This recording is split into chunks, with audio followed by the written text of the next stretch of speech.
Hi, welcome to today's video. My name's Paul. So this is a painting I did a couple of days ago. As I said in some recent videos, I kind of got out of doing the watercolor painting for about a month or so, and I'm just starting to get back into it, trying to do 2 or 3 paintings a week. Not putting pressure on myself to produce paintings, just sort of enjoying the process again. When you're doing a lot of painting, it can start to feel not as fun.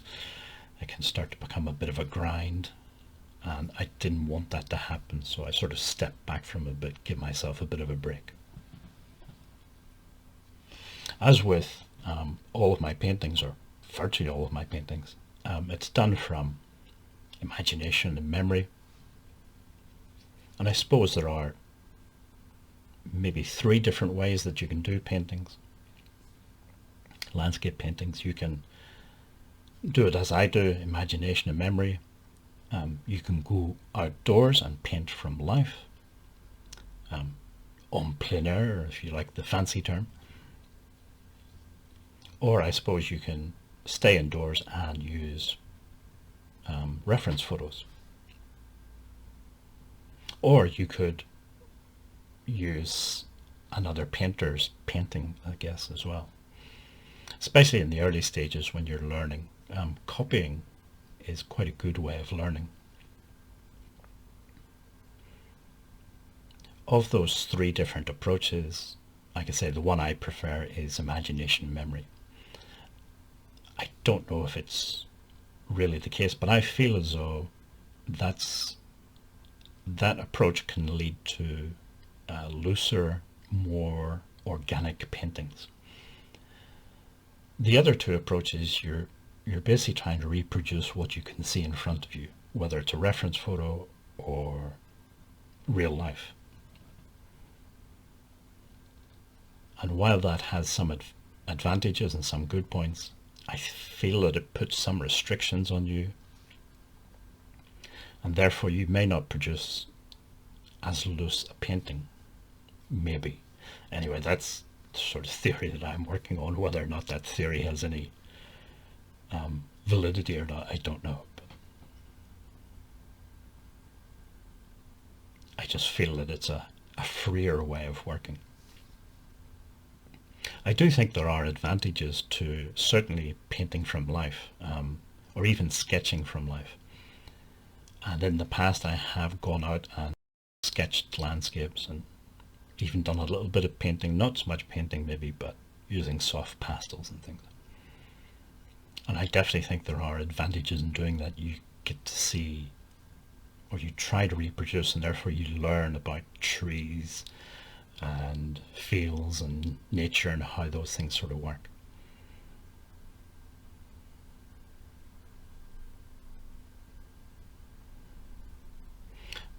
But I don't know about anybody else, but do you have a favorite way of working? Do you prefer using photographs or getting out in nature and painting from nature? One of the other things, of course, with painting from photographs, you can run into the problem of, well, first of all, you have to find a composition that you like. You have to find a photograph or a scene that you like. You have to, if you don't own the photograph, you get into all the area of copyright and copyright infringement and things like that. Especially once you start putting your artwork onto social media, or definitely if you try to sell it. Painting from life and painting from imagination, of course, you don't have those problems. This is then the final painting. Like I say, even though I completely changed the original composition, I don't look on that as a mistake. Like I say, I see this imaginative painting as a sort of very organic sort of process. It's not a linear process.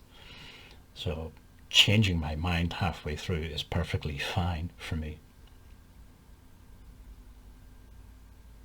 Let's say I'm happy with these results. It's a very simple composition, but I like the colors and the simple color palette and things. Okay, so very short video this week. It's just I was thinking about these ideas of different ways of painting, and are there any advantages or disadvantages and things. And I don't know how other artists paint landscapes. Do a lot of people go out and paint from life? Do they use photographs more? Or are there a lot of other people who also paint from imagination and memory? I'm not sure. But anyway, if you made it this far, thank you for watching the video, and hopefully see you in the next one.